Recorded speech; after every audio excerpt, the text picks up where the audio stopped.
You need to wake the up. We're here to help you do that. Giving you the latest news, entertainment, unpopular opinions, conspiracies, and stories of the day. Mixed with some kick-ass music, all with a cocktail of crazy hosts. Brace yourself. Now, here's the one and only Nick B. Yes. It is time once again for what we like to call Nick B in the morning. We got a lot to get into for this day, May 22nd, 2024. It is a Wednesday, which means... Uh-oh, guess what day it is? Hump Day! Hey, we got that and several other things to get into, but I can't get into any of it just yet because, as always, I'm joined by my co-host, Miss LB. Hello. And JR. Hello. Is holding it down for us as usual, and the guy in the chair seat. And I have to adjust my mic because sometimes when I'm doing my podcasts, I got to move it. So good morning to you all, everywhere that you may be watching us, listening to us, whatever the case may be. If you're watching us out in social media world, hi, everything worked today. As far as I know, we are streaming on YouTube, Facebook, Instagram, Kick, and even Twitter. So we're on Twitter now. You can go at Nick B Mornings on all of those. We're actually streaming on multiple YouTube channels. We're under at Nick B Mornings and at Nick B TV. Or no, at Real Nick B TV, I think is what that one is. It's Nick B TV. Search for it. You'll see the logo. And you can watch us there. So it's a good day for us. It's a Wednesday and everything went the way that it's supposed to. Good morning to everybody. Again, hope you had a great night. Good morning. Hope your morning is starting off great. Today is the 141st day of the year. We have 224 days left. We have 6 days until Memorial Day, 43 until the 4th of July, 103 until Labor Day, 162 until Halloween, 190 until Thanksgiving, and 217 until Christmas. Sounds like a lot, but it'll be here before you know it. So, Count 'em down, people. Yeah, get ready and start preparing now. And if you're not, if you haven't already started your Thanksgiving or Christmas plans, man, are you behind? I'm kidding. We usually don't start it until like October. But good morning again. I know I've said that a lot of times, but my wife surprised me when I went home yesterday, and it was actually a very thoughtful and a very sweet surprise because she knew the week had been kind of rough for us. We had issues going live. Monday, it was our mics weren't connecting properly or something, and then yesterday, it was a delay because a lot of the internet went down yesterday and nobody really talked about it, including a lot of core Amazon services went down. And a lot of the systems that we use are, connected to Amazon. Like when you go to Facebook.com, yes, Facebook owns their own servers and they control most of their stuff in-house, but they also run a lot of Amazon servers. Our services, as does much of the internet. And yesterday, a portion of Amazon's servers went down. So we weren't able to go live yesterday until probably about, I want to say like 45 minutes into it, something like that. And today, everything is working good. Knock on wood that it stays up and everything goes the way that it should. But since the week had been so kind of hectic and I guess somewhat stressful. Chaotic. And yes, it was only Tuesday. We came home yesterday and my wife had put together my grill that's been sitting in our house for over a year because I was supposed to put it together last year after we bought it and just didn't have time. I haven't had time to do it, and my wife, she put it together, and I am very proud of her because it all functions. Now the next thing is, if we hook the propane tank up to it and then y'all see a big mushroom cloud in the Birmingham, Hoover area, because Nick turned on his light bulb. I turned on my my grill, And it lights up. And I got some rubs from our friend of the show, Mr. Tim Van Duren, I think is his last name. Bama Grill Master. He came on our old show. I've been following him on Facebook and Instagram since then, and I think I even follow him on TikTok now. That man throws down, And I sent him just kind of a cheeky, I tagged him in the picture on Instagram, just kind of cheeky, like, hey, look, I got my grill set up for Memorial Day. Can't wait to grill. Got your rubs and your seasoning. And he was like, can't wait to see what you got. And I'm like, oh, shoot. Because it ain't going to be nowhere near what he cooks. That man is on a whole nother level of cooking. Like, you He ever has watch, opened a gateway to food. you ever watch a video and it just makes your mouth water? Mhm. That's every one of his videos. And it's like, how do you do it? Like, and I remember when we were interviewing him, I was like, how'd you get into this? What's And the he's like, dude, I like cooking. I really love grilling out. And he's pretty much parlayed that into his career. I don't know if he still does, because I haven't actually talked to him. We've only kind of messaged each other and liked each other's stuff through social media. Hopefully we can get him in the studio before the end of the summer. But I haven't actually updated and talked with him. I don't know if he still does his day job or if he's 100% a professional cooker. Because, again, he posts on Instagram all the damn time. And I'm just like, over in the corner like Homer. Homer. Yeah, just drooling over all the food. Because, again, he does things. And, again, I don't know if he's just sitting there and he's like, let's see what this will taste like. But everything he does has been like, wow, how did he think of that? Like, most of the time he wraps bacon around stuff I never would have even thought to wrap the bacon around. And he cooked us, I think he cooked us breakfast and when he came to see us. And it was, my God.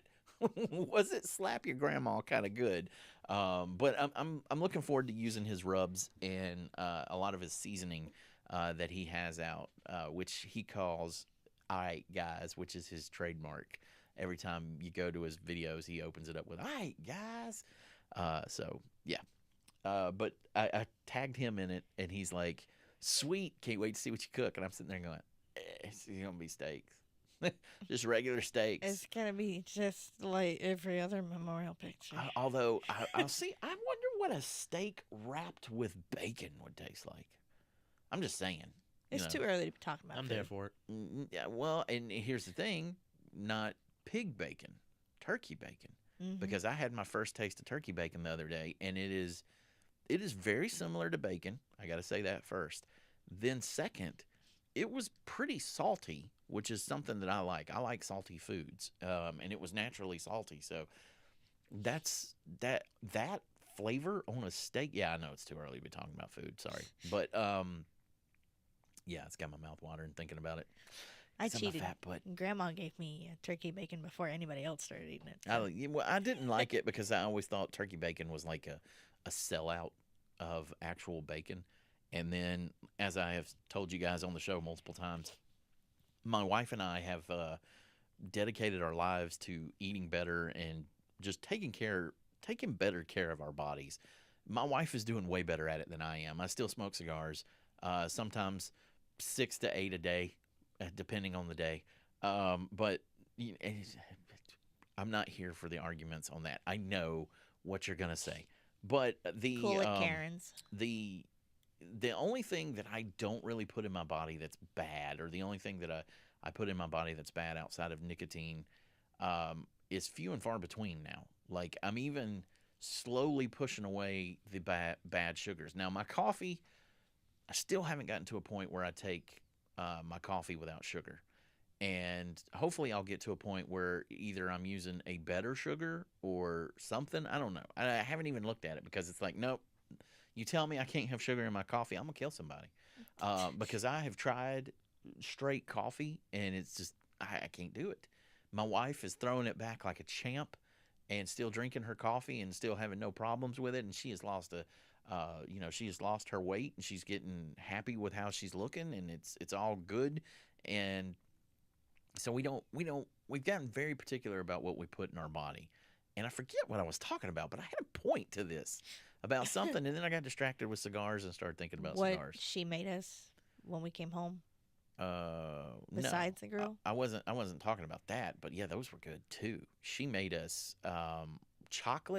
peanut butter chocolate cookies, I think is what you would call them. They were chocolate cookies, but there was peanut butter in them, and it's natural, healthy peanut butter, and they were good. The problem is, you tell me you're giving me a cookie, right? I Mm. pick the cookie up like it's a cookie. It's already had time to cool. And I took a bite out of it and it just crumbled all over the place. And it fell all over the floor. Half of it fell on my wife and the other half of it hit the floor. And I just stood there like an idiot, like, oops, while my wife is covered in the cookie that I just took a bite out of. But this is the thing that I love about what she's doing, because she's trying to find me the sugar alternatives that are healthier, because that's really the last real issue that I have is my sugars, because I'm too scared to give them up, because I know the moment I quit having my sugar, I'm going to have a fit, because I tried it. We were doing the diet and I went 3 days without anything sugar. I had it in my coffee, but I wasn't eating any additional sugars. And I got so sick. And I stayed sick for like 2 weeks. And I finally got out of it because I started eating the sugars again, and eating some of them twice a day. That's the only thing that I have left to get rid of. I no longer eat bread, unless my wife cooks it, and she makes it out of like an almond flour now, which is really good. She made some biscuits that were the bomb. Damn, I think I'm hungry. And I blame Tim, Bama Grill Master, because Well, I'm blaming you. I started talking about the grill, and then I just went down the path of food. So, Kaneka. oh man, why you gotta do that? Because you're doing this The to me. Kaneka sausage, God, that was so good. And then we had the gumbo to go lady on, and God, did she tear up some gumbo for us? And she's got gator burgers. I had something with cheese. I don't even know what it was. She's got gator burgers that It I was can't wait to go. And I think she finally opened her brick and mortar store up in, what is it, Calera, Clanton, one of those. And we got to go try that out too. So and say hi to her, because again, we haven't seen a lot of people a lot of people that we interviewed that were local people. We haven't seen them since we interviewed them, and I don't like that. But we weren't really ready in the studio for guests, and now we are. So the more that we can stream on all of the socials, the better things will get. The more that we can have our guests in. We even have the ability for a guest to be part of our show without even being in the studio. However, on those days, the audio, like how you're hearing me right now, is not going to be as good. In fact, crisp. it'll be like all the mics are unplugged. On the radio, we'll still sound good, but on the videos, we won't, because we haven't figured out how to do that yet. I'm pretty sure I know how to do it. It's muy complicado. So I don't know if I want to do it. Coming up on today's show, we got a lot to talk about, including some radio news that I want to go over, because nobody's really talking about this, and it will impact all of radio. Going to talk about that. We're going to talk about some news that's going on at Pixar. Hunter Biden story. We're going to update you on that. J-Lo showed up on Kimmel, and there were some interesting things about that. Another bag of cocaine was found at the Capitol. Nobody seems to know whose it is. Kid Rock did an interview, and he was off the rails. Justin Timberlake has extended his tour, even though he's got bad ticket sales. Trump had penis balloons outside of his trial. It wasn't Trump that did it. Somebody did it with the we'll tell you about it. You got to stick around for that. And then a competitive eater has announced some pretty big news, so you got to stick around for that. Competitive eating, wasn't even really, like, I know it's something that people do, but I didn't realize it's like a big business. Like, people are making tens of millions of dollars a year doing it. And this competitive eater had to make an announcement. We'll tell you what that announcement is when we come back in about 15 minutes right here on Nick B in the Morning. Those of you that are watching us, we take a break because we are a morning radio show. So we got to throw it back to the radio so they can play their music and their advertisements and all of that good stuff. If you want to listen to music in the break, you're not going to hear it through the streams here. You can go to nickbradio.com and you can listen to the music that we play in between breaks. But until then, we'll be back in about 15 minutes right here on Nick B in the Morning.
Welcome back into Nick B in the morning as we hit the halfway point of the first hour, 30 minutes past the top of the hour. If you want to learn more about us, you can go to www.nickbnation.com. You can click under shows up at the top, or depending on how you're viewing it. If you're viewing it on mobile, it's a little bit different. But click shows, scroll down to Nick B in the morning, and you can click there and find out everything about the show. Or you can go directly to nickbnation.com for show notes. Once the show is over, everything we talk about will be up there. You got myself, LB, and JR in here with you, holding it down today. And I was telling you in the last segment that competitive eating is something that I've never really paid attention to. I mean, I know. I thought that was only at like carnivals and stuff. Yeah, I didn't. Well, I think didn't know it was is. a profession. I think it is. I think it's something that they do like at certain events. Like they hold a championship. Well, the championship again. Yeah, but I didn't is mean like to go like that far. it's a lot of money too that is shared in this particular sport. So, and they call it a sport because it's competitive. But I do know some of the people that are in competitive eating. I don't necessarily know their names by heart, but I know them when I see them. And Nathan's Hot Dogs are the ones that typically put on the competitive eating contest every year. I think that's one of the biggest sponsors of competitive eating. And I'm going to butcher his name, and I apologize in advance, but if y'all listen to the show, you know I'm not that good at regular English, and this name's not English. So I'm sorry in advance. But competitive eating legend Takuru Kobayashi. Most people know him as Kobayashi. He's retiring, and he says he no longer feels hungry. Like, he's not that old of a dude either. I haven't seen the documentary about this where he actually made the announcement yet, but I have put it in my watch list. He's lost his appetite for not only competitive eating, but in general. Like, he doesn't have a signal telling him he needs to eat anymore. Kobayashi, the Japanese eating legend who won 6 consecutive Nathan's hot dog eating contests, so he won it 6 years in a row,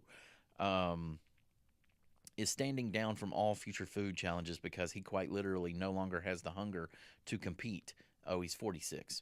The 46-year-old announced his retirement in the new Netflix documentary, Hack Your Health, The Secrets of Your Gut, after doctors discovered his brain had become repelled by highly processed foods.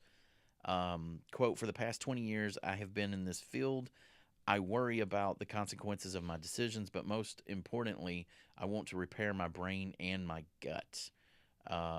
He goes on to say, Kobayashi spent more than 2 decades chowing down on hot dogs and other highly processed foods, with his enormous appetite earning him worldwide fame and an income of up to $650,000 a year. Wow. Just by eating as much food as you possibly can, he was making $650,000.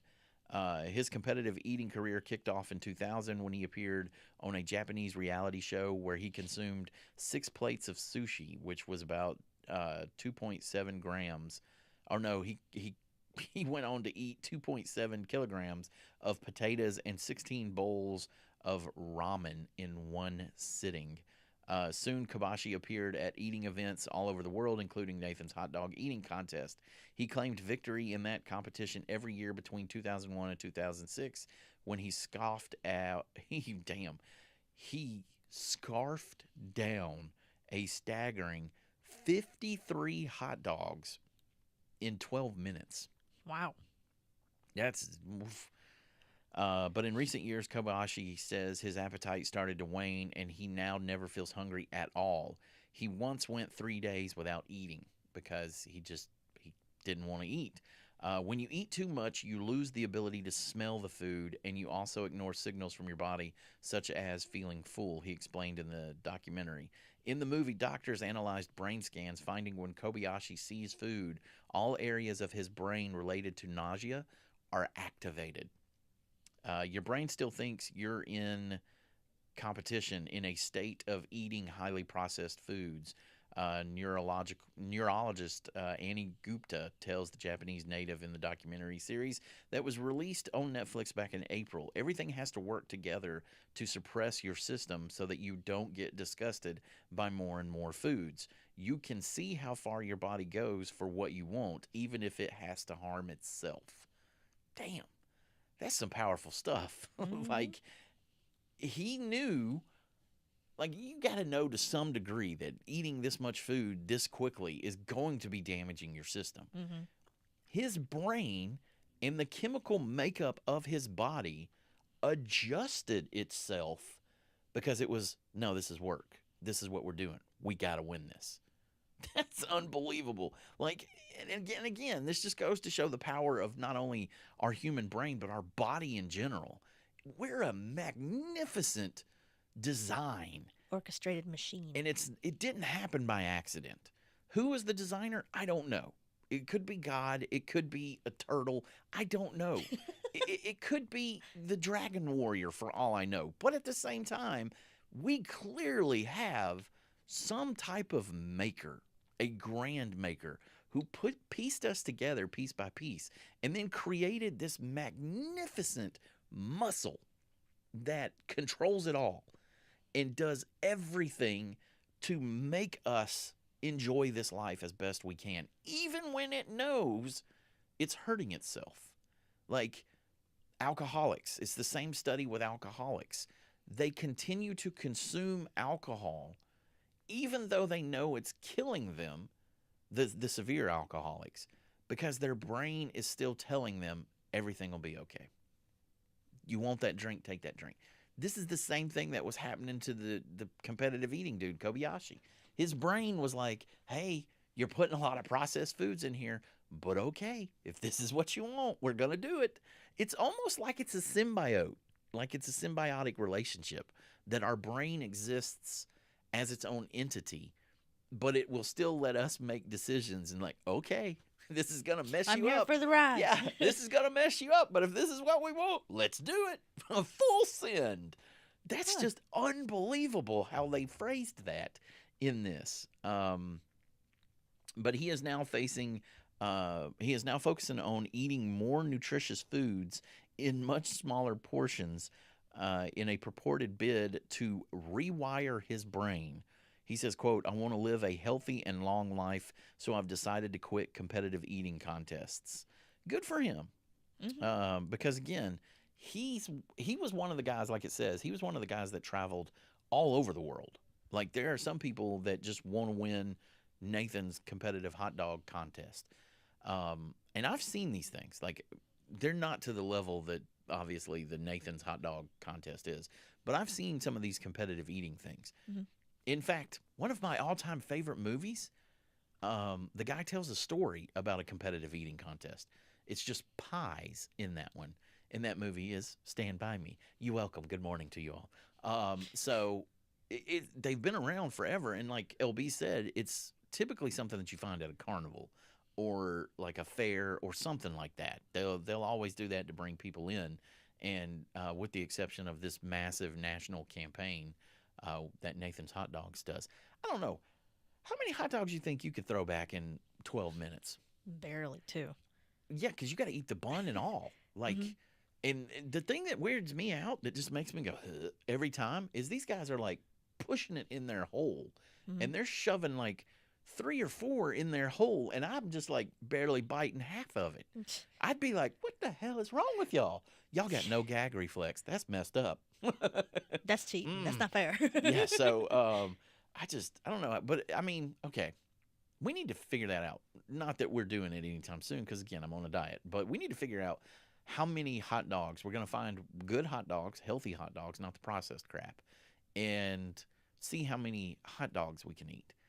And in these competitive contests, I've seen people do it multiple ways. Like, there are some people that just sit there and they eat all of the actual, like, hot dog weenie, and then they eat all the bread to it. So they'll take the weenie off of the bun and then swallow the weenies whole, and then they start eating the buns. Why are we talking about food again? How the hell did this happen today? You picked it. I mean, it's one of the big stories out there. And I was just talking about wanting hot dogs. Like, what was it, yesterday?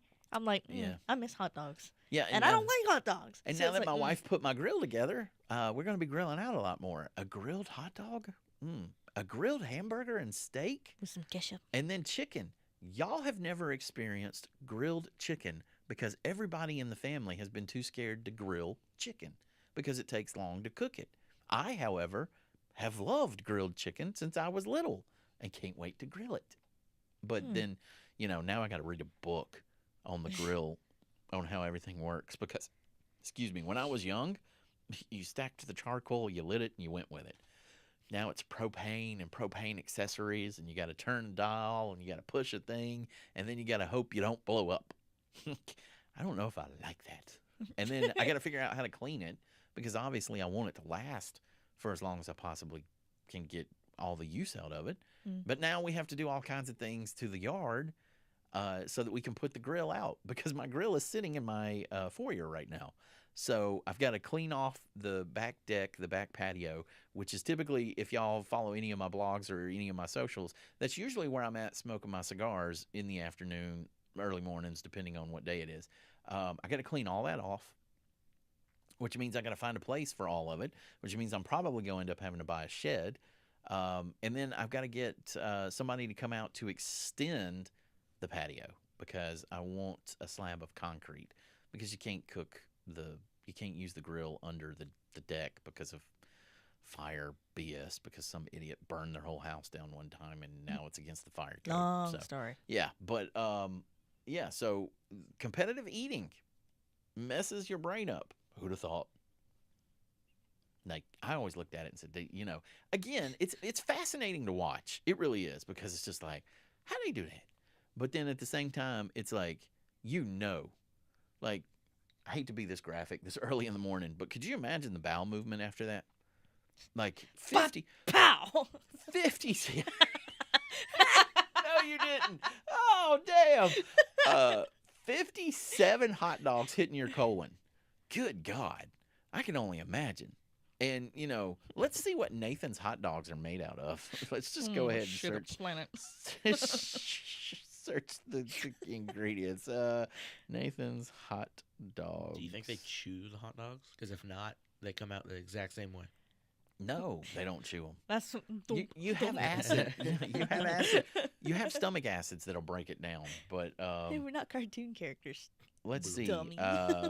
They claim Nathan's, for the record, claims that they have all natural hot dogs. So let's just, I don't know. Let's just go through the beef Franks and see if it'll smell give me like their beef. ingredients. Oh, I stand corrected. Nathan's hot dogs are pretty much. Nope, there's one. So they are made with 100% beef. This is the family pack bun length beef Franks that are 1.75 pounds, and it's a 14 pack. It says made with 100% beef, gluten free, no artificial flavors or colors. That's good. The ingredients are beef, water, contains 2% or less of salt, sorbitol, potassium lactate, natural flavoring. That's bad. Sodium phosphate. That's pretty bad. Hydrogenized corn protein. Don't even know what that is, but it sounds bad. Paprika, sodium dioctate, sodium erythobate, and sodium nitrate. Sodium nitrate sounds like Something you put in a car. bomb making components.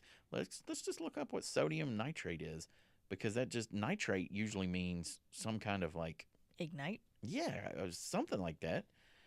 Sodium nitrate is odorless, yellowish, white crystals, granulated or powder. It is used in heat transfers, salts, metal treatment, and finishings. So you're putting metal treatment in your body when you're eating those things. But I got to give him props, because at least he realized it messed him up by eating all those processed foods. People, I'm telling you, if you give up processed foods for like a month, You change overnight. your body will be so much better. Stop the fast food. I know how difficult it is. I know. Trust me. because it's been hard as hell for us in these last 3 months. But in terms of my overall body health and how it feels, I don't regret it at all. It is Nick B in the morning. When we come back in about 15 minutes, we're going to get into this kind of a J-Lo story when we come back right here on Nick B in the morning.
Welcome back into Nick B in the morning as we start hour number 2. If you want to learn more about us, www.nickbnation.com. You got myself, LB, and JR in here with you today.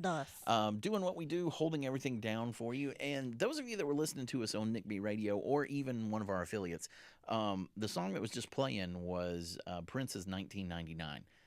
I feel bad for everybody that was born post 1999. Like, if you were an adult at the end of the 90s, 1999 was a party. Like, a party to end all parties. Because we all thought we were going to die on January 1st. And it was great. Yeah, Everybody was like, woohoo! That's what they did when they said the world was ending. It's ending? All right, let's party. Yeah. Not, why we got to look at the sky?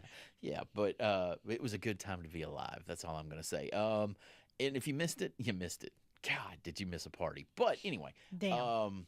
So we were talking in the break, and I was talking about how I'm probably going to. Well, I was talking about it before the show started. I'm probably going to stop buying my cigars, and the reason being is because it's gotten expensive. Now I know they're expensive to begin with, but I've spent quite a bit of money on cigars lately. Like, I have the money to spare, and I don't. Right now, there are 5 people in my house that have to be fed, people, and here I am with $200 of cigars every couple of weeks. So anyway, I was looking at the total of what I've spent, and I'm like, oh, I got to quit doing this. And I was telling JR and LB that I'm thinking of not ordering my cigars, and they were like, no, it's worth it, because it was like, no, we'll have more money towards like bills or towards vacation. And they were like, no, it's okay. Keep getting them. And I'm like, what the hell? They make me out to be an ogre unless I'm getting my cigars. Now, granted, on days when I am frustrated or whatever, yes, I understand I can be an asshole. Let me tell you. Let me tell you something. That's the stuff she was telling me offline. And I'm like, are you kidding me? I am not That was that before bad. he went outside. Then when he came back inside, he was like, hey, guys. Flowers and soft rain. What was Monday? Did I had 2 Monday, I think, or was that the day I had 3? That was the day you had 3. Monday? Yeah. I don't think so. I don't think Monday I had 3 I thought because it was we weren't there early enough. I think it was Sunday. Sunday I had 3, and Monday should have been a good day since I had 3. Monday I think I just had my usual 2, and then yesterday I only had 1 because my wife was out there with me and she was tanning, and I started seeing how red she was getting, and it was like she was like, "Are you gonna have another one?" And I'm like, why? Like, every time she asks me, I'm like, do you want to go back inside? Because if you do, I can be done. Like, we can go inside. And she was like, no, I'm just wondering. So I had 1 yesterday because I saw the redness on the back of her knees. And it was like, ooh, that's going to hurt. So it was like, yeah, I'll just do 1 today. Not that I planned on having 2 yesterday, because yesterday wasn't a bad day. Monday was a bad day because nothing really connected.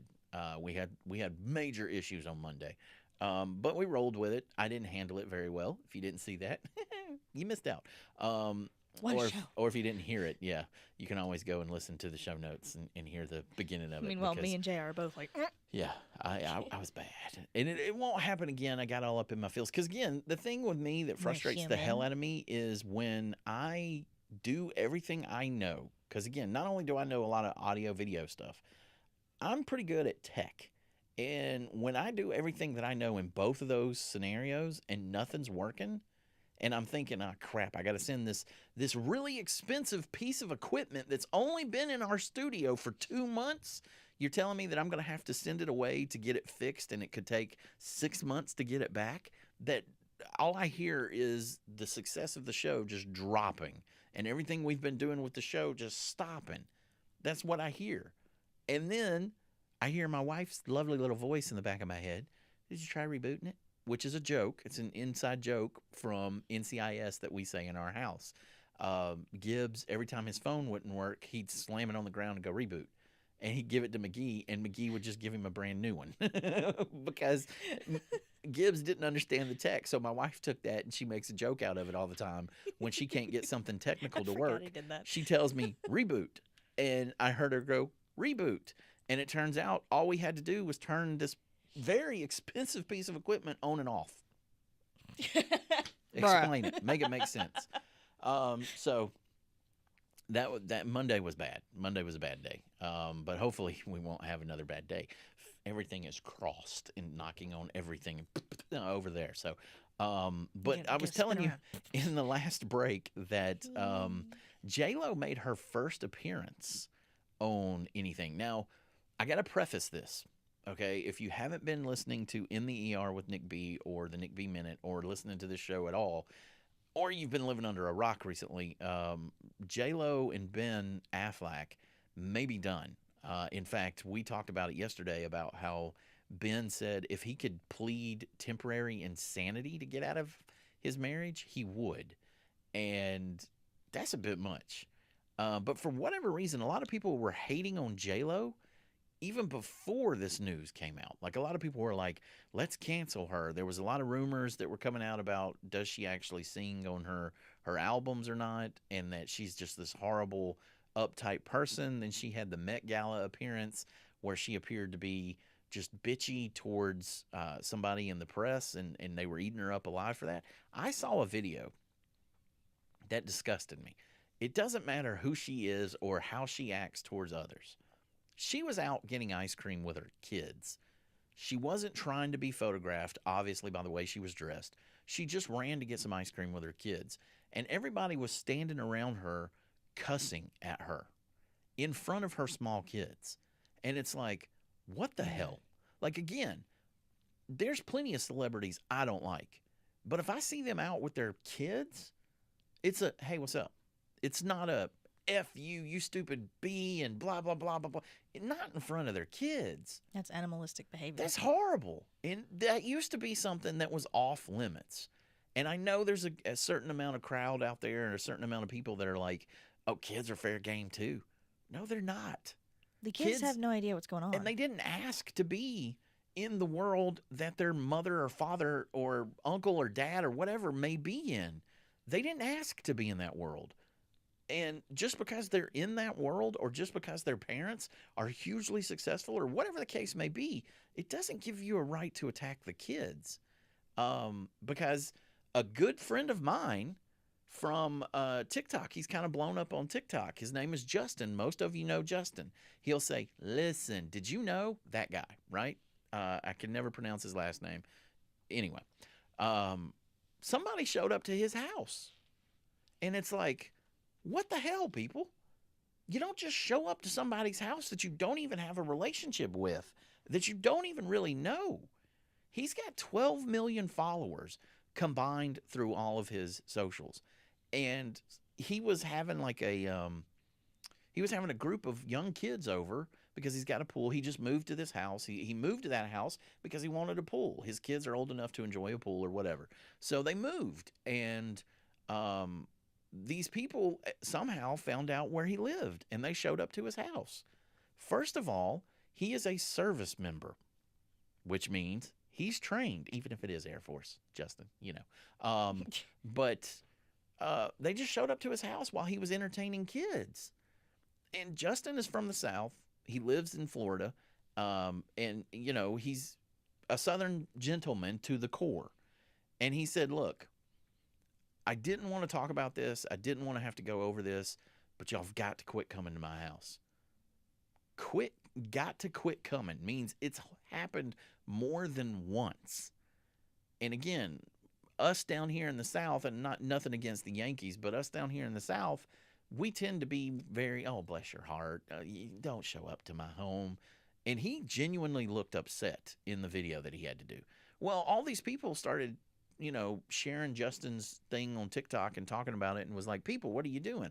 And this one nutbag was like, he's a public person and this is what he gets. This is what he gets for being a public person. And they were like, no, he's on social media.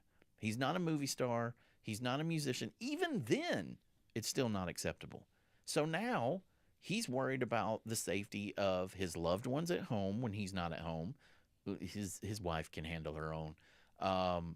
Or, you know, just the typical things that a guy's going to be worrying about if he's not at home. And that's sad that because he started being funny and started being liked on social media, that somebody is going to take away his peace because he's a public person now. I'm going to tell you right now, you show up to my house, it's going to be like that other viral video, Yeah. Take it down a notch. Yeah. You ain't. There's no talking. If you show up to my house, Do you want to take the elevator or the stairs? when you show up to my house, you're going to learn real quick of why that was a bad idea. But Justin said that he called the cops each time because he reported it and everything else. Because, again, that's a type of harassment. That's a type of stalking. And creepy. All the years I've done this, 24, 25 years on and off that I've done this, never in my mind, never did it cross my mind that somebody could possibly show up at where I live. But now, this whole doxing thing, people love to do that. They love to figure out where you live. They love to figure out where you shop. That's why I act like a madman when I'm out in public, because I don't want you approaching me. If I have to, I'll chew on some Alka-Seltzer and foam from the mouth to let you know, I ain't the one. And talk backwards. Because, again, I ain't the one. Y'all don't know. Don't show up to people's houses and don't do anything around their kids. Again, this is supposed to be something that we shouldn't even be discussing. Kids are supposed to be off limits. Now, it just so happens that my oldest wants to be part of the show. She wanted to do this. So she knows what comes with it. She's going to be out and about one day, and somebody may recognize her from the show. And that's what we do. That's what we have to come to the understanding of what's happening. But I didn't put her on camera and I didn't put her on the show until she wanted to be on. Same thing with JR. It's the exact same thing. If my kids want to do it, I'm going to encourage them. I'm not going to force them. I'm not going to ask them. My kids are off limits, though. If somebody comes for my kids, y'all going to read about it and listen to it on the news. Just telling you. But outside of that, this hate that they were giving J-Lo has been ungodly. So her life has been kind of in a tailspin for the last few months. And now there's rumors of a divorce, which, by the way, I have a new podcast coming called Chisme with Nick B, where we'll be discussing this a lot more. Check the website for times and when it releases. That means gossip in Spanish. So, but she went on Kimmel because she's got this new movie, and it's a sci-fi movie on Netflix. Okay, J-Lo. But she was talking about it, and you could tell in this particular interview that they were told not to bring up anything about Ben, because she mentioned him very briefly about when she met Barbra Streisand. She was talking to Barbra Streisand, and Barbra Streisand remarked about the engagement ring that she was wearing at the time. And Ben had bought her that. And she said, Ben had gotten it for me. And that was all you heard about her husband, Ben Affleck. In fact, Ben didn't go to the premiere of her movie, her Netflix premiere.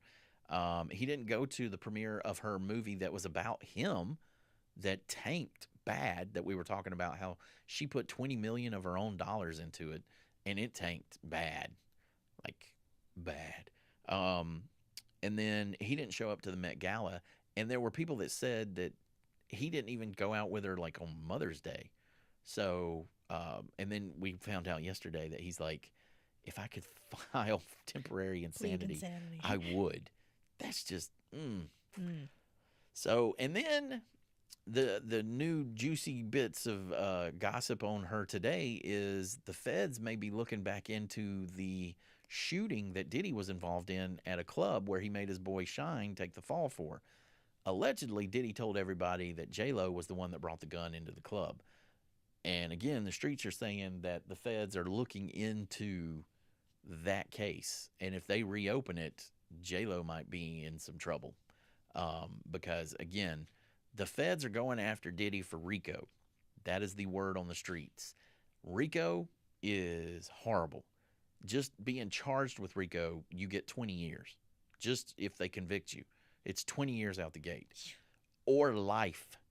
There's no in between. You get 20 years or life. Case in point, R. Kelly. He got hit with RICO. Look at what happened to him. And everybody's saying that's what's about to happen with Diddy. In fact, Diddy has been talking to his family and friends and telling them to expect the worst. And again, you can hear more about that on today's episode of In the ER with Nick B, which drops at 10 a.m. Central Time. Find it where you find all your podcasts. And if you can't find it there, let me know. You can always go to nickbnation.com and find it. So, But yeah, J Lo was on Jimmy Kimmel, and he introduced her, and he was like, the most magnificent, most talented woman in the world. I'm like, who the hell wrote that? Like even J Lo herself has said, I'm not a great singer, I'm not even a great actress, but I think I am a good entertainer. Oh, yeah, okay. Like what's I the can agree movie? with that. Shotgun Wedding. Shotgun Wedding is hilarious. If y'all haven't seen that, go watch it. Must see. The dude in it, Josh Duhamel, don't really like him, but he holds his own. But J Lo is absolutely hysterical in that movie.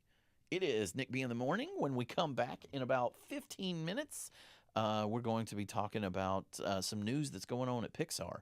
So stick around for that. It is Nick B in the morning.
Welcome back into Nick B in the morning. You got myself, LB, and JR in here with you today. Hi. Woo!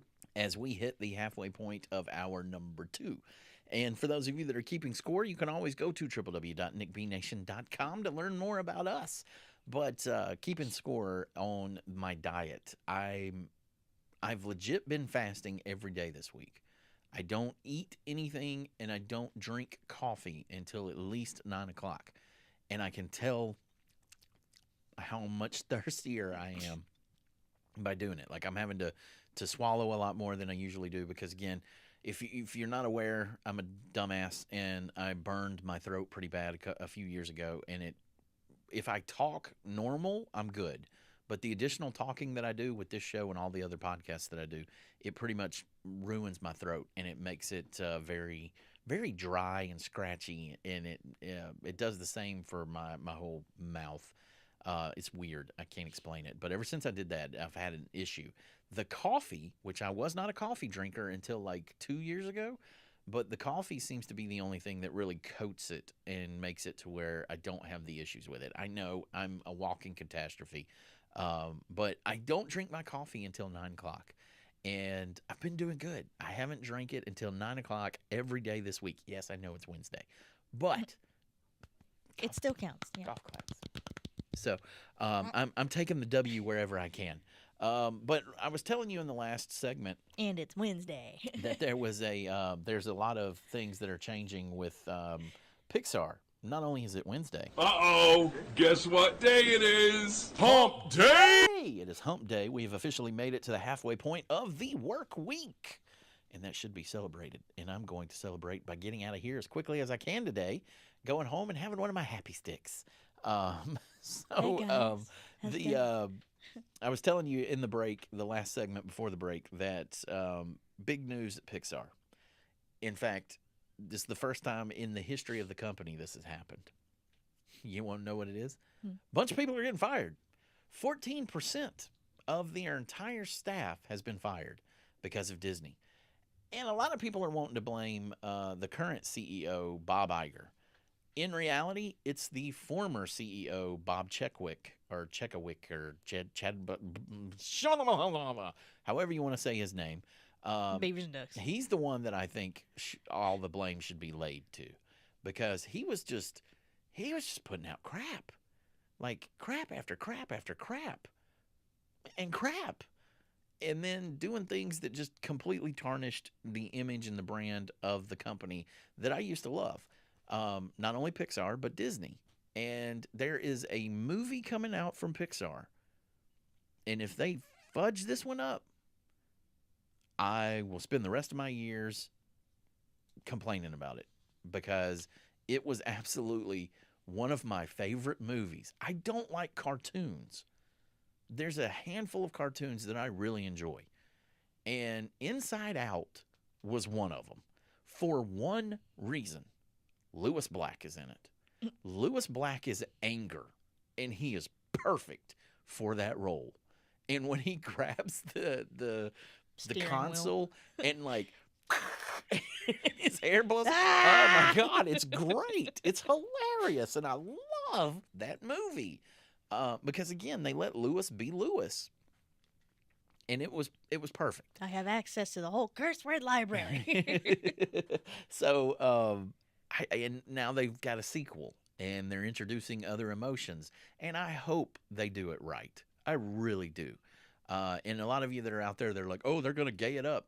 So as long as it's not like, if the whole story is that, then I'm going to have a problem with it. Not that I have any problems with gay stories or anything like that. It's just that nothing was talked about that in the first one. So why are we talking about it in the second one? But and I understand she's grown and all of that other stuff, but at the same time, you know, there could have been some hints. There could have been other things, because they had, I believe, a gay couple in the first one, because if I'm not mistaken, when they're doing the hockey or something, there's a gay couple that they show, and I remember people losing their minds over that, and it's like, who gives a crap? Like Transformers. Oh, was it Transformers? I don't remember if it was Transformers or if it was another TV show. Dadgummit, I talked about it on one of my podcasts, and I can't remember the name of it. Anyway, it's another animated series where one of the characters finds out that the other character is in love with him. And they're like, what did you want to tell me? And it was like, I'm in love with you. And it's tasteful. Not that, and I told him I made the connection. I said, it's the way that some people on the right were freaking out over it. There's this movie that's called The Warmest Colors Blue or something like that. Haven't seen it. Was looking through, I want to say Amazon video one day, and I clicked on it to see what the description of it was. That's pretty much an entire lesbian love story with graphic sex scenes, graphic nudity, I should say. I don't like those kind of things, but I read the description of it. So I made the connection because, again, the people on the right were making out like this cartoon was doing what they were doing in Warmest Colors Blue or whatever the name of that movie is. And I was like, people, it was simply somebody saying that they loved somebody of the same sex. Get over yourself. It's not that big of a deal at the end of the day. Really not. So again, if they do it in a tasteful manner, I don't think people are going to have a problem with it. And if they don't do it in a tasteful manner, then it's going to be sad. And again, I will be yelling about it until my dying days. But in an effort to change the bleeding that is happening at Disney, who owns Pixar, Disney is cutting 14% of the Pixar staff. Pixar has been one of those companies within Disney where your job has been considered safe because Pixar never really loses. Here's another video or another movie that people on the right were losing their minds about. The Panda, Turning Red. Is it Turning Red? Yeah. Turning Red. Love that movie too. Loved every bit of it. And people were losing their minds because of what the red panda represented. I'm like, are you kidding me? It's a movie. And then they even lost their minds even more when they found out that Phineas, Billie Eilish's brother, did the soundtrack. They were like, of course they would get him to. I'm like, stop. You just make yourself look stupid when you just nitpick at every little thing. And they were like, it's demonic. No, it's a Japanese legend or Chinese legend. Can't remember. One of them. I mean, no disrespect. But, and I enjoyed that movie. I wouldn't say it's one of my favorites, but there are some moments in that one that made me laugh. So, yeah, I hope they don't mess up Inside Out too, because Me neither. That will be very disappointing because that movie was on point with everything it did in the first one. And it was so sweet. I love how it told the emotions. I love how it went through that. And I know that these are teenage emotions that we're going to be going through. And if they do it right, they have the chance to make a really good movie that can actually help kids. And that's what I hope they do. I hope they're not pushing some BS agenda. And the only reason I say BS agenda is because kids don't need to be looking at that. Kids don't need to be learning about that at a young age. They need to learn about it when they're old enough to understand what it's talking about. When we all get to a point where we start getting sexually attracted to anybody, that's the age that they need to be learning about that stuff. 14, 15, 16. But Pixar doesn't want to put out a PG-13 movie. They want to put out a PG. Okay, leave all of those PG-13 discussions out of the movie and we're good. And if they do, then again, I will have a favorite movie that I'll be talking about until my dying day too. And I will tell everybody, have you seen it? Because they have a huge opportunity to do something really good. How often do you get to say that about Hollywood? Like, again, the original one dealt very well with emotions. Another one that they did very good with, and I don't remember the name of it, but it was another emotional movie, and it was about death. And like a jazz guy or something. Oh, Soul? Yeah, they did. That one was really good too because of its content. They did it really well. And if they do that with, they did that with the original, and if they do that with the sequel, people will be talking about it for years. And it'll be something that you can actually give a kid to help them For understand. positive lighting. Yeah, to help them understand what they're going through. Who wouldn't want to be able to do that? Don't push some stupid worldview on kids. Do something good with it. But it says that, let's see, Pixar layoffs are now happening because they're restructuring Pixar. I have a feeling that this is the beginning of the end of Pixar. And I think what's going to end up happening is Pixar will become a nameplate only. I don't think they will have Their own division. an entire division dedicated to computer animation. I think they will merge it with the Disney animation department, and it'll just be Pixar from there on. Just like HBO Max became Max, and it was all of their company's portfolio basically on Max. I think that's what Disney's going to do, because Disney is, if you haven't noticed, they're condensing and shrinking a lot of their brands. Like Hulu and Disney Plus are technically owned by Disney Corporation. They're both merging before the end of the year. It was supposed to be last year, but a lot of people got pissed and were like, I don't want Hulu. So Disney started slowly putting adult content onto Disney Plus. Some of their content that they put on there because of Marvel had a mature rating, and it's the first time the Disney brand had ever been attached to anything mature. Now, they have put out mature movies or adult content movies, but never with the Disney name attached to it. It was always like Touchstone Pictures or another one of their divisions, and Disney's brand was safe. That Chepwick dude, or whatever his name was, he's the one that made the decision to start putting mature content on Disney Plus. You weren't supposed to worry about what your kids were watching on Disney Plus. Now that they're bringing Hulu into it, and then Deadpool, you're going to have to worry about what your kids are watching on Disney Plus. Not my kids, because my kids are messed up anyway, because look who their dad is. But All I gotta say is if they mess up Inside Out too, I'm gonna be playing Hollywood Undead's Riot. so it says Stay out of this, you millennial. the Give that song a leadership try. the leadership at the storied company, which is Pixar, traces its origins to the late Steve Jobs and was bought by Disney in 2006. Will notify employees of the reductions. In its biggest restructuring in Pixar's history, although top leadership isn't impacted. Don't you love that? The guys that are taking the biggest chunk of the money, they somehow always get to stay. Approximately 14% of Pixar's workforce, or around 175 employees, will be let go before the reduction. Approximately 1,300 people worked at the animation studio.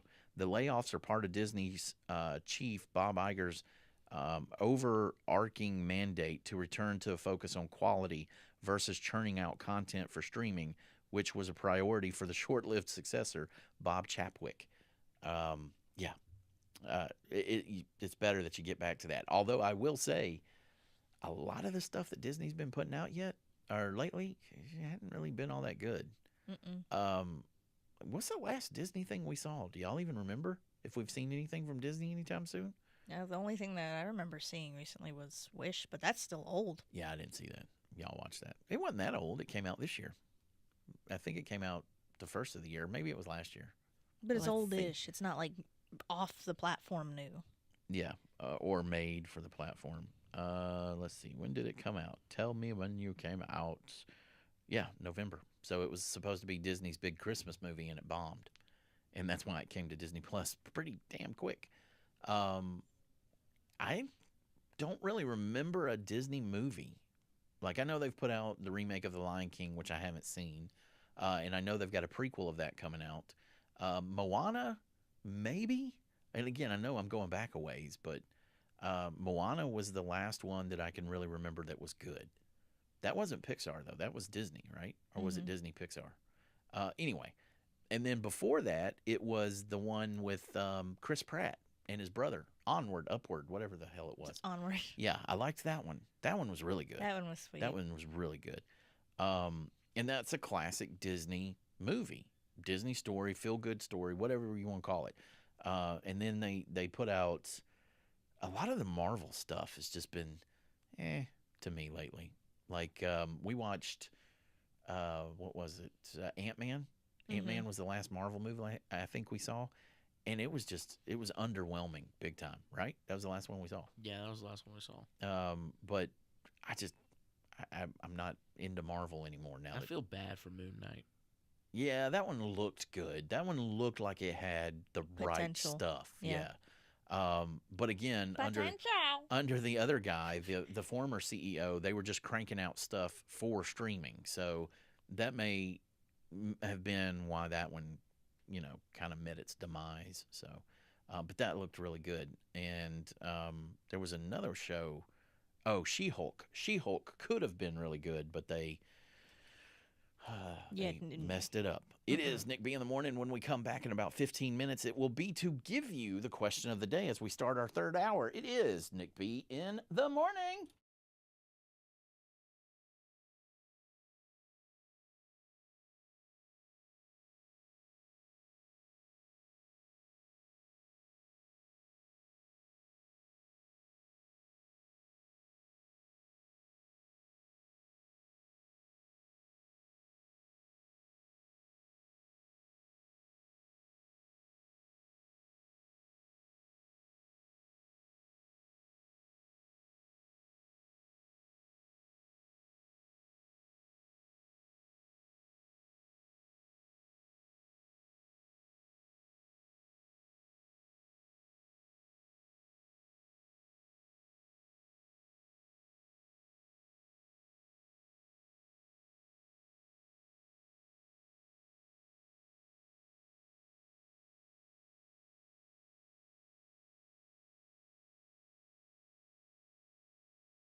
Welcome back into Nick B in the morning. You've got myself, LB, and JR in here with you today, holding everything down.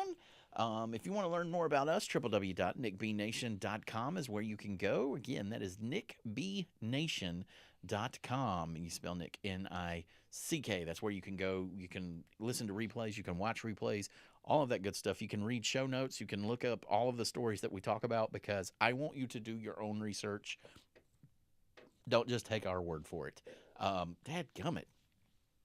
I just started drinking my coffee because again, it is the top of the third hour. So I am having and enjoying my first cup of That's Frank coffee. Go to that'sfrank.com. Click on the coffee buy. When you go there, put in keyword Nick B, save 25%. And if you subscribe, it's 25% over and over and over. I highly recommend the Mexican chocolate. Because it's so good. Mm-hmm. Almost like we did a coffee ad or something right there. So this is the portion of the show, if you've never paid attention to us before, where we give you our question of the day. And the question of the day sometimes can be a long segment. Sometimes it can be a short segment. You never know how long or how short the segment is going to be. So today's question is a little bit of a thinker. And it is, what location would you choose if you had the power to make it happen? So if you could disappear. If you could disappear, what location would you choose if you had the power to make it happen? Like the Invisible Man? No, like, I think they meant, I don't know if they meant like disappear, or if they meant like Make the place Papua itself? New Guinea. Yeah, like, no, like go off the grid and just completely disappear off of everybody's like nobody radar. knows where I'm at. Yeah, nobody knows you exist, any of that good stuff. Where would you go? There's a lot of places that I would go. I don't think I could stay off the radar for long because I'm an attention whore. Hey, guess where I'm going? Yeah, and so at some point I'm gonna be at some point you'll find an account with me. Hey guys, what's going on? Did you miss me? Yeah, it'd be something stupid like that. Look at this weird thing that I found. Yeah, because I have to tell everybody. Like everything that happens in my life, my wife is like, "Don't you talk about this tomorrow?" And I'm like, "I'm going to. I have to." I thought it was funny. So, but I would probably go to like one of the old world countries. Like I would probably go to Rome or Greece. I was thinking Italy too. Maybe Turkey. Scotland. Yeah, one of the Celtics would be nice. But that's gonna be hard to disappear because I got a lot of family over there, and they're gonna be like, "Hey, Oi. aren't you related to somebody?" Probably. Yeah, I think that's where I'd go. I don't know if I'd ever want to get off the grid though. You hear all these conspiracy theories and all of these so-called, I don't know, anti-government people talking about, I'm going to live off the grid. And I'm like, no, you're not. You can't. Deuteronomy. You can't. If you've ever visited a doctor, if you've ever gone for any kind of government help or had a government license or anything like that, you will never be off the grid. The way our society is now, there's no way for you not to be on the grid. In fact, from birth, they have a file on you. And then there's this nice little thing called a Social Security card, which, by the way, Social Security is going to be insolvent in like 10 years. They've officially said that. It's done. So like the people that are retiring in the next 10 years, they're not going to have any money. Wonder why? Ukraine. So where would you go, LB? I don't know. There's lots of places. Oh, I guess I'll just combat it all. The place behind the ice wall. On the other side of the ice wall. Yeah, well, there's a conspiracy. What about you, JR? You got any ideas of where you would go? Argentina. Yeah. What is that guy's name? We need to learn the prime minister's name. Let's just look it up because he is. Afuera. Yeah, he is a certified badass. Argentina Presidente. He is Javier Milei. Milei. I think it's Milei. That man, woof. He cut like 70% of the government. Who wouldn't want that? Especially nowadays. And they're thriving. And yeah, and everybody's like, holy crap, he did it. Like, I know there's a small portion of stupid people in our country right now that are like, capitalism's bad, the government's good. And I'm going, what the hell is wrong with you? History has showed us that both of those things you're saying are wrong. Capitalism is the only form of government that has ever lifted anybody out of poverty. And big government is always the one that puts them into poverty. what's happening to the country right now. We told you guys, what was it, yesterday, about how much you need to earn, which is at best $50 an hour, or at worst $150 an hour. Pick. Try getting that at McDonald's. Yeah, I'm just saying, government, big government is what causes that. And then you have things like, you have bad capitalists, greedy capitalists, like the people at Pixar that just decided to fire 14% of their staff, yet none of them have taken a pay cut. Those are the ones that should be fired. Like, in every company I run or have ever run or ever been a part of that I held a title of some significance, the people that always got fired first, if it came to points of layoffs, were the people that were the fat cats that were taking the most money. It was never from the bottom up. We never fired people like that, and I never will. If it comes to a point where the company that I'm working with, like let's say this company, if it comes to a point where this company is no longer making money, I take the pay cut. I take a gigantic pay cut. Now, here's the flip side to that. The reason a lot of people choose the other way is because they put the money into it. They took the risk. Disney and Pixar are no longer at that point where they're taking a risk. There's no longer real investors into those companies until they quote unquote make it. Our company is still trying to make it. They've already made it. So the fat cats are the ones that are supposed to be fired first. That's just common sense. Or at least take a pay cut so all these other people can keep their jobs. That's how it's supposed to happen. That's when you get greedy capitalists. I'm not a greedy capitalist. I do believe in capitalism, though, because, again, it's the only form of government that has ever helped people get out of poverty, and I am living proof of it. My mother dug us out by her bootstraps, as they love to say, and we thrived because of her actions.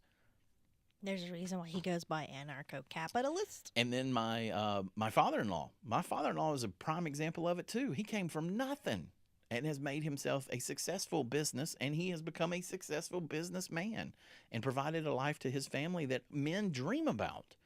So, again, capitalism did that, not big government. So, I wouldn't be sitting there saying, oh, we want more government. But if I could disappear and go anywhere in the world where nobody knew me, yeah, old world, probably Rome or Greece. Greece would be fun. That's a good one. Mm-hmm. Greece gets hot, though, like really hot. So maybe Rome, the birthplace of modern civilization. Why not? And, you know, if you know anything about the Bible, the Roman Empire is supposed to be the ones that have a major resurgence before the world's going to end. So why not have a front row seat to it? It is Nick B in the morning. When we come back in about 20 minutes or so, we're going to talk about this kind of huge radio news. At least I think it's big news because it has the potential to impact every radio station out there. And there are a few people that are leading the charge. Master P is one of them. And I can't believe I'm going to do this, but I'm going to destroy every one of their arguments in about 20 minutes or so right here on Nick B in the morning.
Welcome back into Nick B in the morning. You've got myself, LB, and JR in here with you today. Hi. If you want to learn more about us or listen to previous shows or listen to any of the other shows that I do, www.nickbnation.com.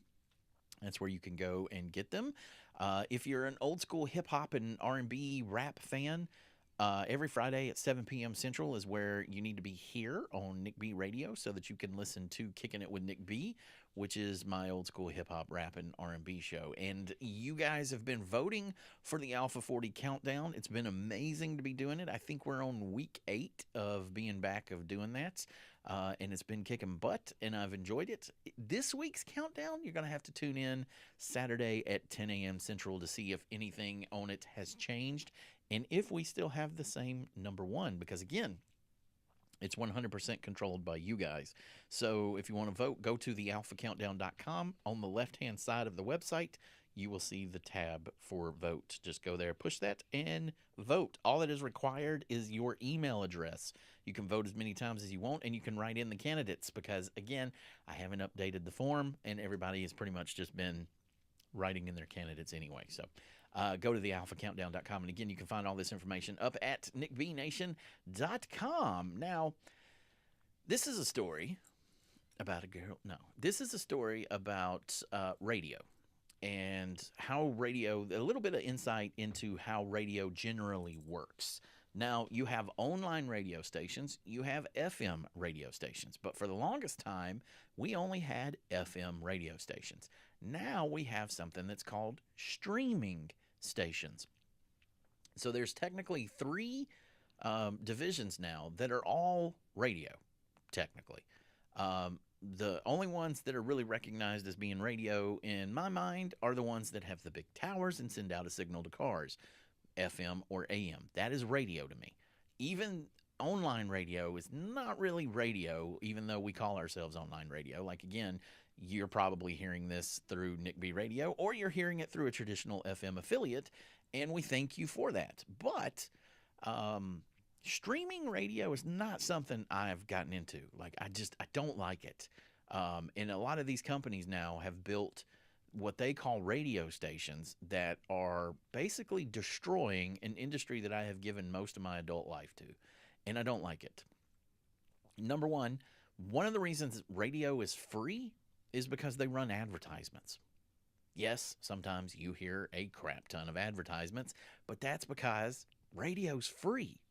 SiriusXM is another good example. They love to tell everybody, no commercials. Yet if you listen to the 80s, 70s, 60s, 2K, or Octane, or any of those, they do commercials all the time about other shows on SiriusXM. So in Sirius's mind, as long as you're talking about SiriusXM's radio, it's not a commercial. Like, they don't run a traditional, I don't know, Coca-Cola ad. But they do have their own version of ads where they'll come on and they'll tell you about a show or whatever that's coming on. And they charge you. So not only do you listen to ads from them, you're also paying monthly to have an SiriusXM subscription. Again, radio is free. You just have to put up with advertisements. The key in radio is smaller advertisements, more music, because that's what people want anyway. They want music. And there are ways to do that. And I'm not going to give away all the secrets today because I don't want people stealing the ideas. But radio also has to pay for every song they play. Something that I have never thought was fair. It's basically free promotion for the artists. If radio wasn't playing it, chances are you're not going to hear it. Nowadays, there are multiple ways for you to hear it, but back in the day, there really wasn't. Radio was the only place you could hear Janet Jackson's new song or Mariah Carey's new song or Tupac's new song or whatever. If it wasn't on the radio, you didn't know about it unless you went to the record store and, oh, snap, they got a new one. Those days were fun.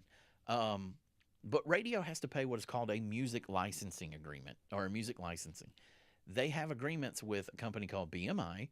They have agreements with a company called ASCAP. They have agreements with somebody called CSAC. And if they broadcast any of their stuff online, they have an agreement with another company called Sound Exchange. There is a fifth one that is trying to come out, and now the organization or the thing that is organized to get publishers more rights is now endangering all of it because of one company, Spotify. Spotify Spotify is a British company. They came over to the United States after they had released in Mariel, England, and they were huge over there, so they decided to come to America because this is still one of the biggest economies that you want to be part of. So they came here and they opened up, and they do not pay their artists that they play anywhere near what radio does. We are classified as a radio station. We are technically internet radio broadcasting. So we actually pay way more and far more for our music license than even traditional FM radio does.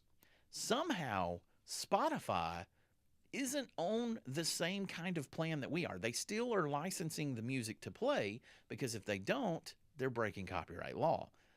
But they somehow negotiated to where they only have to pay half of a penny for every time they play a song. So it's half of a penny. So it's not even a full penny. You got to half it, then half that, and that's what they're paying.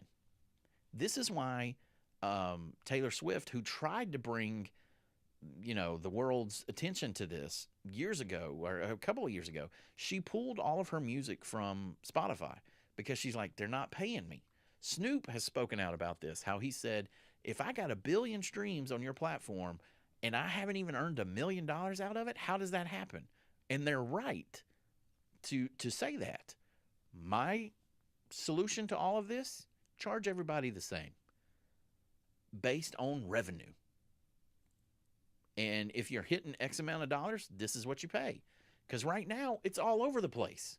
I just told you 3 or 4 different distinctions between radio. The original agreement that was put into place for music licensing was based on FM radio. We now have internet radio, satellite radio, and then streaming radio. So there's 3 other departments and divisions of what is called radio that nobody is even looking into changing, except for one company. And this company, this organization that wants to change it, is the National Music Publishers Association. Basically, all of those licenses that I just told you about, one of them is to pay for the actual recording of it. So like Queen's Under Pressure, right? Well, that's a bad example. No, that came out in the 80s. Anything in the 70s, pre-1976, you don't have to pay a license fee on. That's why there's a lot of oldie stations out there that are doing phenomenal because they don't have to pay a license fee for most of their stuff.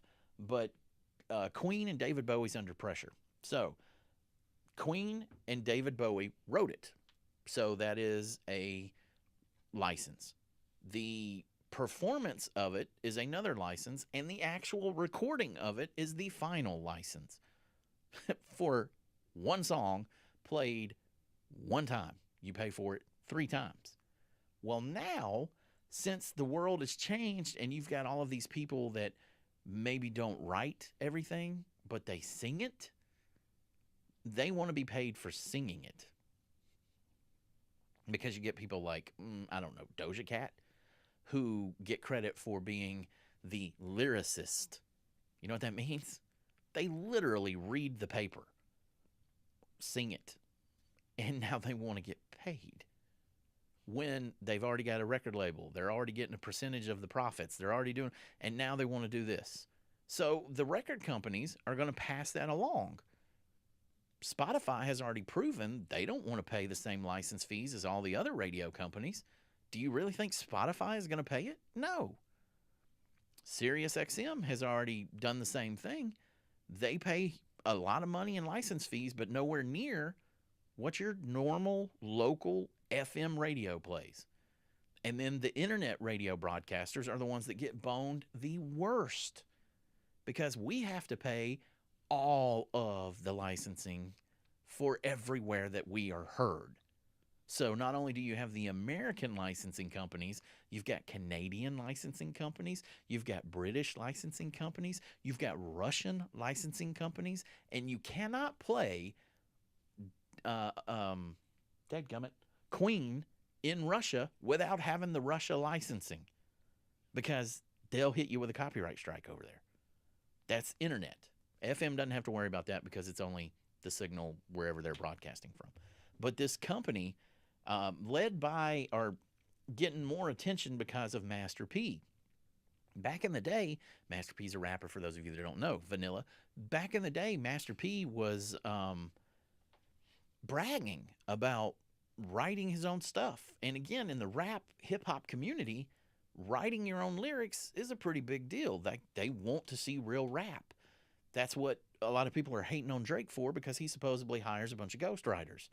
Whereas, like, Kendrick Lamar writes his own stuff.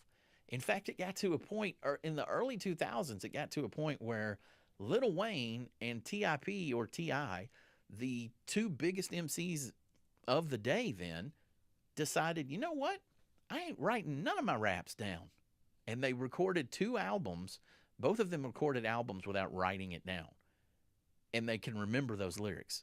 It's even more incredible that Lil Wayne can remember them, because, you know, Lil Wayne is Lil Wayne. Mm-hmm. But so the licensing has never paid the performers, like the people that sing it. They don't get the license for just singing it, or they don't get a payment for just singing it. They do get the payment for the actual recording of it, which I believe is ASCAP, but I could be wrong. I don't know. It's all like the tax code, if I'm being honest. It's complicated for a reason. But what I understand about it basically is this.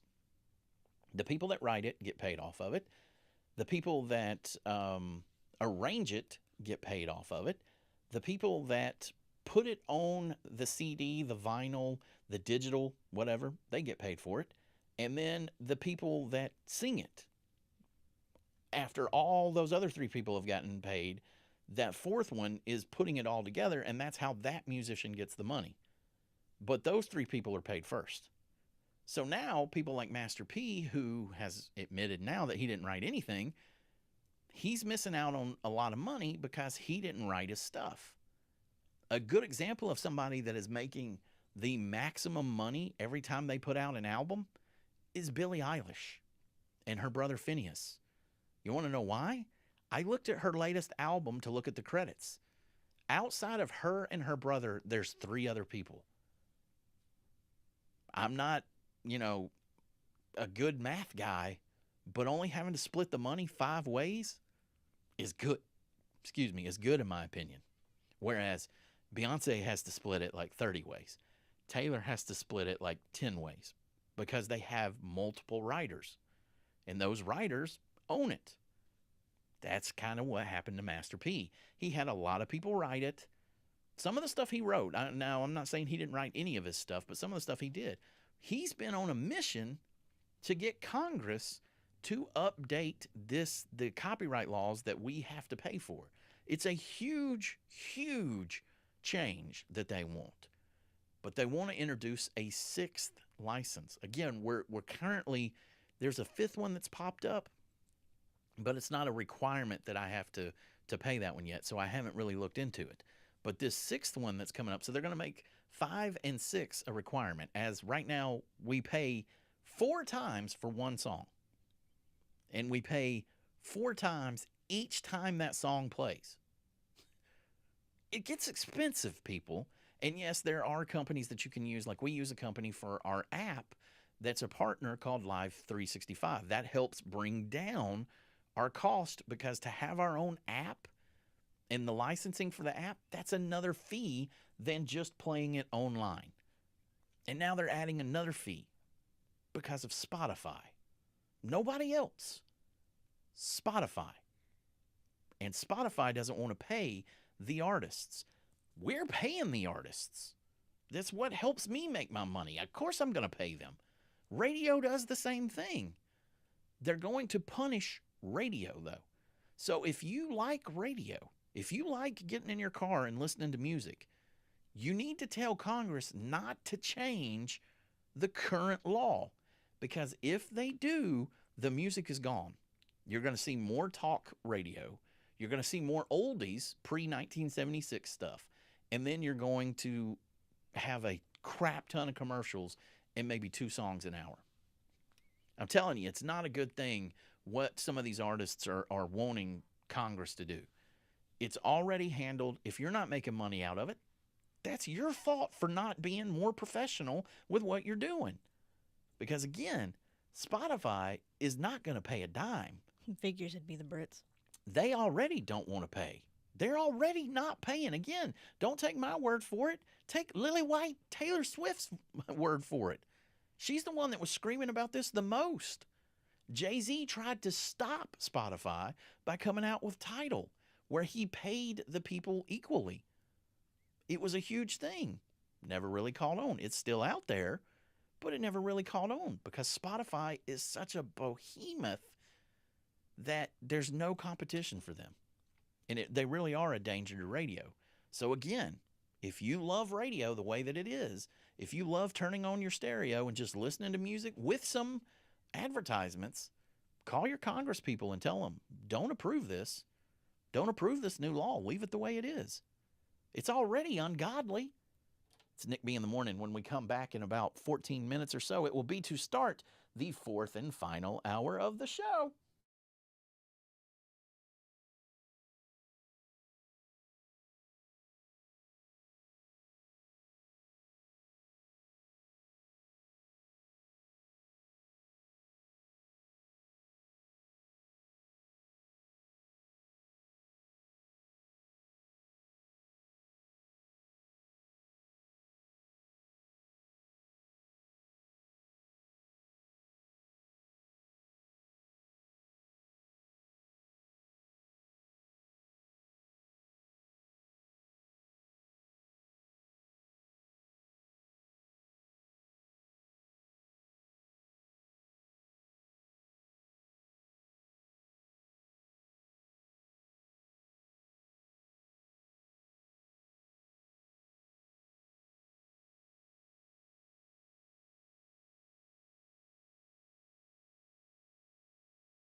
Welcome back into Nick B in the morning as we get ready to start the fourth and final hour of the show, which means it's the final countdown. If you got anything to tell us, now is the time to do it, because in the next segment, we normally give you birthdays, but we're pretty much just giving you our customary goodbye, because I got some stuff that I got to go do, and I got to get the hell out of here after the show today. So birthdays and everything will have to wait until next time. Tomorrow, maybe. I don't know. You'll figure it out. But this is the portion of the show, the segment of the show where we usually go through speed round of all of the things we weren't able to get to up until this point. Don't do that. It's going to fall. And let's see. What have we got on here? Oh, another bag of cocaine was found, this time in the U.S. Capitol. And Capitol Police say they don't know whose it is. This is your government, people. And you want to give them more power. Anyway, I digress. Let's see. Hunter Biden's former sister-in-law / ex-lover / ex-wife / baby mama, I think, is set to testify. Yeah. That's a long list. Did you just say sister in I'm that? broke. Sister-in-law. Oh. Yeah, and you thought your family was screwed up. Meet the Bidens. She's That going to run the testify. country.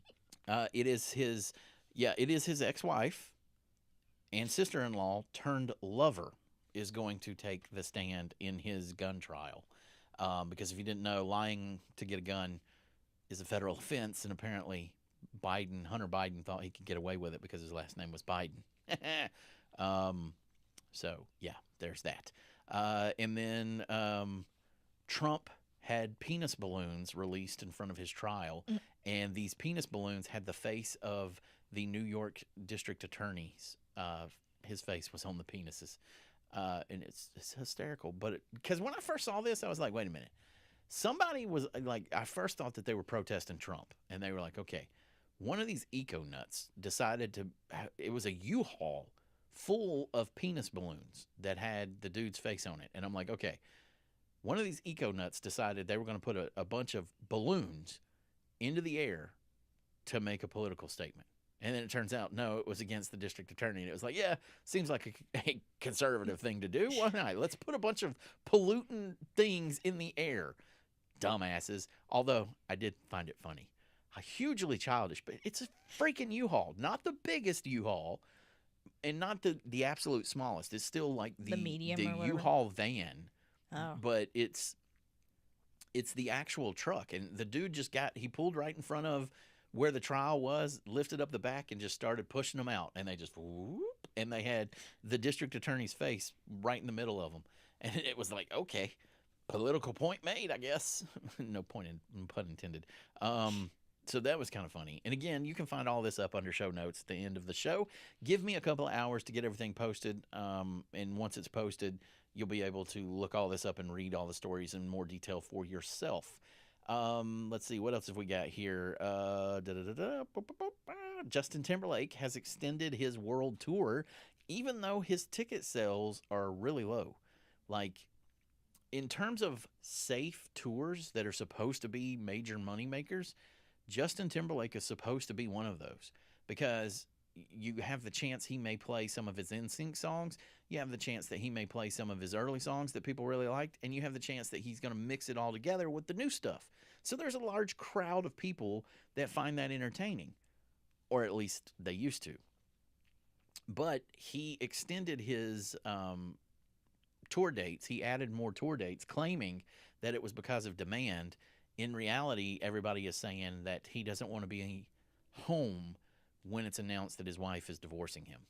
And if you want to learn more about that, tune in to the first episode of Cheesemae with Nick B, my new podcast that's going to be coming out weekly. Episode number 1 is going in deep on this entire subject of Justin Timberlake. Check the website, www.nickbnation.com, for when it will debut, and you'll be able to listen to it everywhere podcasts are at. It's very interesting. There's a lot of stuff going on in Justin Timberlake's world that I think you'll enjoy. And then lastly, Mr. American Badass himself, Bobby Ritchie, also known as Kid Rock, did his first interview with a non-right wing organization, let's say, because for the last few years, Kid Rock's only really been talking to Fox News. Okay. But he decided to do a sit-down interview with Rolling Stone, which Rolling Stone used to be a legit music magazine. Now it's pretty much a bunch of propaganda, and occasionally they sprinkle in music. According to them, according to Rolling Stone, the interview went nothing like they thought it was going to go. First of all, a lot of people don't remember who Kid Rock was. Kid Rock's song, again, he comes on and says he's an American badass, right? He talks about drinking. He talks about doing drugs. He talks about blowing crap up. He is a made redneck. Like, I believe he's born, I think he was born in Detroit. But let me just look that up real quick. I think he's from the same area that Marshall's from. Yep. Well, he's from Romeo, Michigan, which is right outside Detroit, or about 45 minutes away from Detroit, I think. But the whole thing about him is he's Yankee redneck.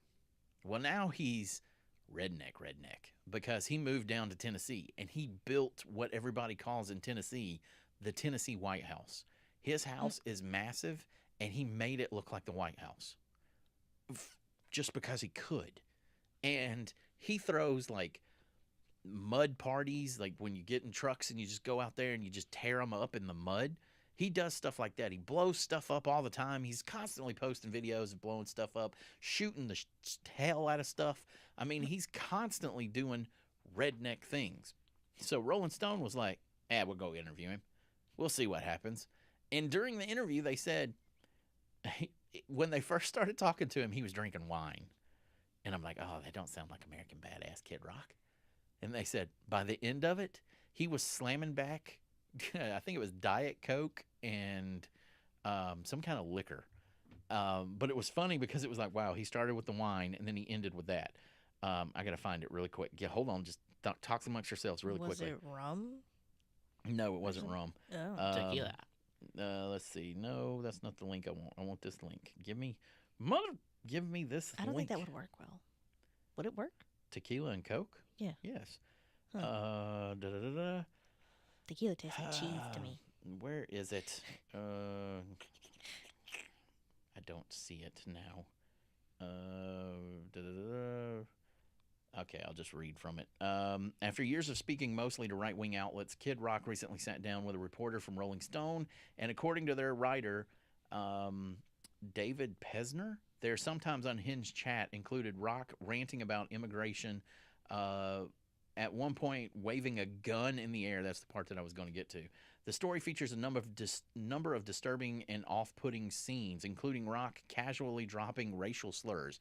He said the N-word like nobody's business, according to this reporter anyway.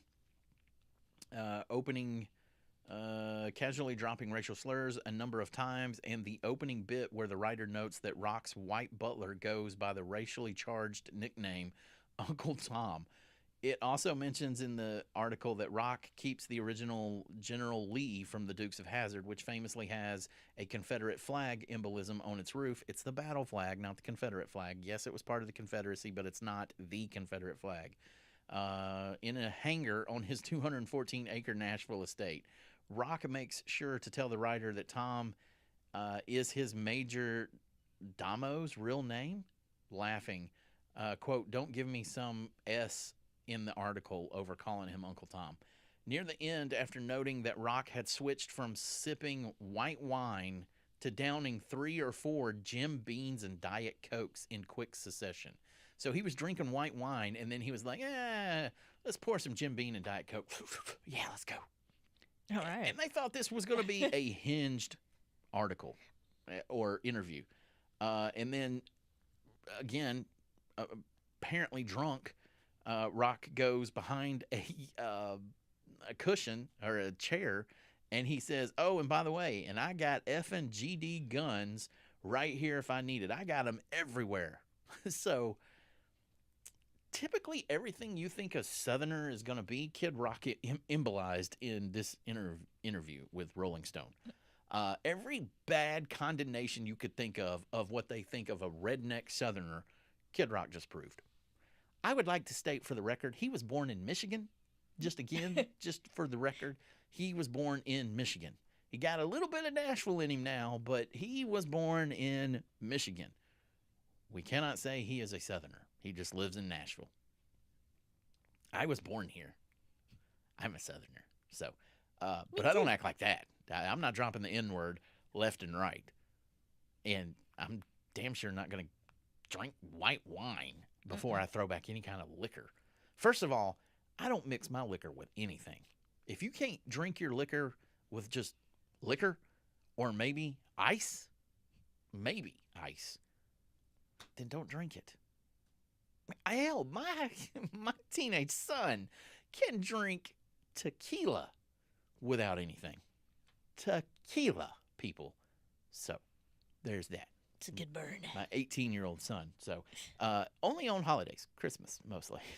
So there is that. And again, all of these things will be up under show notes after today's show, so you can go there and look them all up. Read the Kid Rock article because, again, it sounds like the writer is trying to make it like they kind of got like a PTSD kind of a thing out of this. I'm like, oh. And yeah, and it's like It's an MMA fight, dude. this is what happens when Kid Rock doesn't do an interview for years. People forget who he is.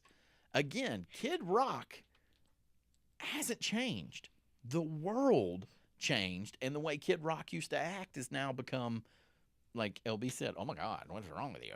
So don't blame Kid Rock for it. Because again, he still does a lot for the community. He still puts a lot of money out into the things. But the overuse of the N-word is a bit much.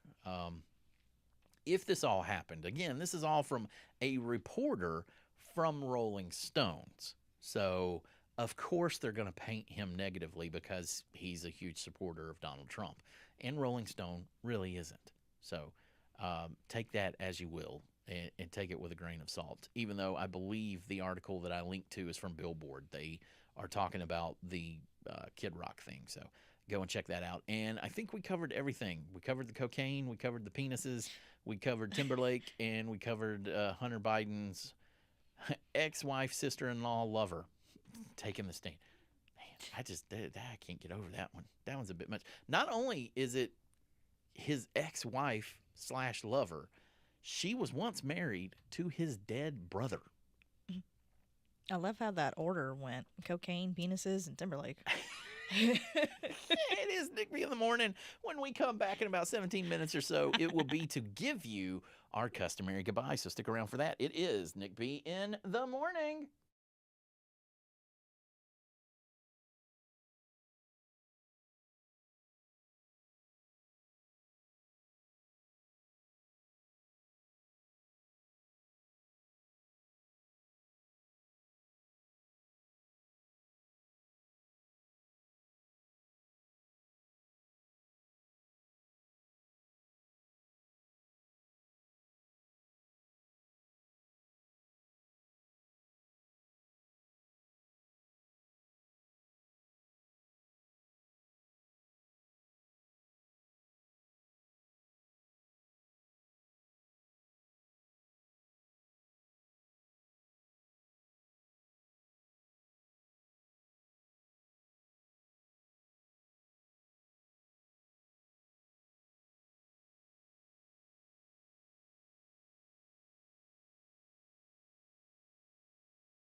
Welcome back into Nick B in the morning for the final segment for today. Anyway, we'll be back to annoy you all tomorrow. If you want to learn more about us, www.nickbnation.com. That's where you can go. You can listen to the replay of this show probably in about a couple of hours. Give me a little while, and then I'll put it up on the website as soon as I can. But www.nickbnation.com. Show notes will be the first thing that you see. Everything we talked about today will be under there. That's where you can go and do it. You got myself, LB, and JR in here for the final time for today. Hello. Again, today is, what day is it? It is... Uh-oh, guess what day it is? Hump Day! And we are about to get out of here. This is the portion of the show where we give you our customary goodbye. Normally, I give you birthdays and tell you all these facts about the day, but that's not happening today because I got stuff I got to go do. So, unfortunately, I got to cut it a little bit shorter than I normally do. But my customary goodbye is this. I hope that you are surrounded by so much love and joy that you just can't stand it. And I hope that you are held safe wherever you are in this great big world of ours and that you know you are loved. If nobody has told you that they love you lately, I want you to know that we love you. You're our brother, you're our sister. And if there's anything we could ever do to help you, please do not hesitate to reach out to us. www.nickbnation.com is where you can go and find all the ways that you can reach out to us. And I hope that you'll come back and listen to us again tomorrow. Now, Thursday shows are a little bit different. We only stream live for 2 hours. After that, we go to a private stream. But 2 hours, tune in to our show tomorrow. And then Friday shows, we do what we like to call the Friday send-off. So tune in tomorrow to find out what the Friday send-off is. But hug your loved ones each and every day because you never know when the good Lord will call them home. And if you're lucky enough to still have your parents, give them a call or better yet, go visit them. Because once they're gone, you're going to miss them like hell. Take it from me. So do it. Call them. Hug them. Tell them that you love them each and every second that you have them, and let them know that they did a good job with you. Squash whatever beef you have with anyone because life is far too short to ever spend a millisecond of it angry. Call up that old friend or family member that you may have had some kind of falling out with and be like, look, I'm sorry.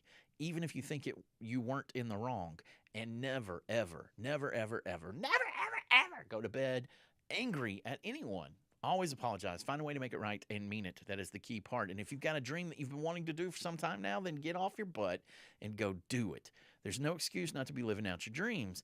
None. Now, I'm not saying you can quit your day job and magically your dream job is going to come true. It always takes two things. It always takes work and it always takes time. But don't shelve your dreams just because you got bills to pay. Do both. Work towards your dream job while keeping your day job. And eventually your dream job will become the main source of your income. I can almost all but guarantee it. And I want you to know you are not an accident. You are not a mistake. If anything, you are a miracle. There was a 1 in 400 trillion chance that you would even be born. The universe, God, whatever you choose to believe in, saw in their great wisdom that you had a purpose and that there was a plan for you, and they made sure that you were born. What that purpose and what that plan is, I wish to God I could tell you. But I can't. That's kind of part of the journey. We all have to figure it out on our own.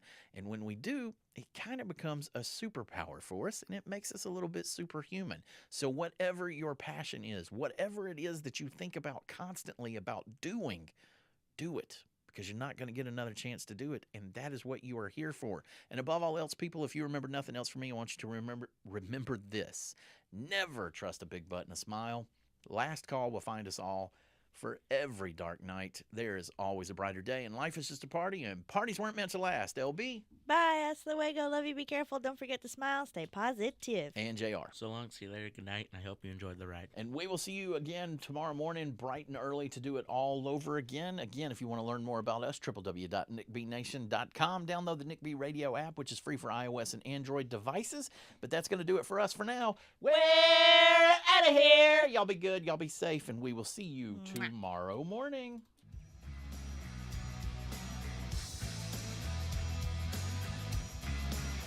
Thank you for listening. No, seriously, thank you. Copyright Nick B Entertainment. All rights reserved. Unauthorized reproduction of the show in whole or in part without the express written consent of Nick B Entertainment is not allowed. Seriously, we know people. To keep up with all the craziness going on, visit www.nickbnation.com. Y'all be good to each other. We'll see you next time.